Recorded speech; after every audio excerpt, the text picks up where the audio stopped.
going to be a great show for Canadians who are willing to stay up late tonight. Early Tuesday morning, a total lunar eclipse will be visible across the country.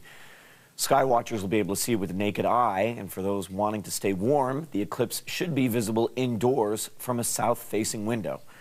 This will be the last total lunar eclipse that Canadians will be able to see for the next 3 years. Eric Fazakis is an astronomy expert. He joins us now from Montreal. Good morning. Good morning. So, first of all, tell me about a lunar eclipse and how it's different from a solar eclipse, other than the obvious. Well, what's happening, it all has to do with the lineup between the moon, the earth, and the sun. So during a solar eclipse, you have basically the moon sandwiched between the earth and the sun. But in a lunar eclipse, you've got the earth right between the moon and the sun, and they're in perfect alignment.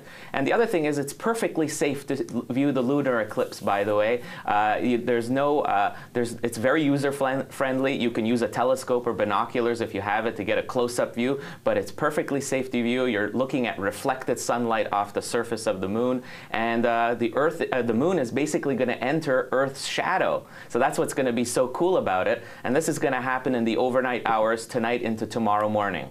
So what we're actually looking at is the shadow of our planet on the moon. Yeah, exactly. And Seamus, you know what's so cool about this is that when you look at that shadow creeping across the surface of the moon, you'll see that it's kind of curved. And guess what? That's curved because our planet is round, and there you have it, the proof, the fact that our planet Earth is round is right in front of you. And it's neat because ancient Greek astronomers noticed this over 3,000 years ago and said this was proof that our planet was round. How often does this occur? Well, on average, there's about 2 lunar eclipses every year, every 6 months. But it really depends on where you are on Earth. You have to be perfectly positioned to see it. The last one here, of course, was in February 2008. The next one we'll see here in North America is in April 2014. But this was a pretty special one because it lands on the solstice, the winter solstice. And right. That hasn't happened in 372 years. And it'll probably not happen again for another 370 years, I would imagine.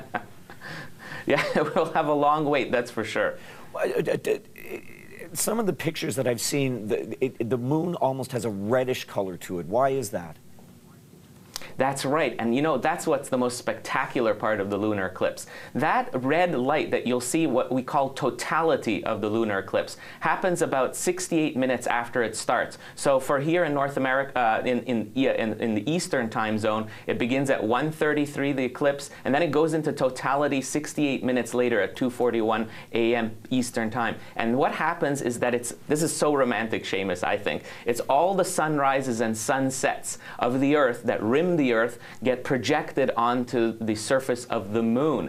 So what you're seeing is the sunlight refracting or bending through Earth's atmosphere around its rim and being projected right on the moon, on the surface. And that the more dust in the air of the Earth, the redder the color. And we really don't know what color the moon's going to be during the totality, but it'll be anywhere from a bright orange to a very dark red.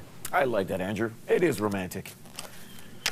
That's for sure. Thank you very much. It's good to talk to you. Appreciate it. Wish everyone clear skies. Indeed.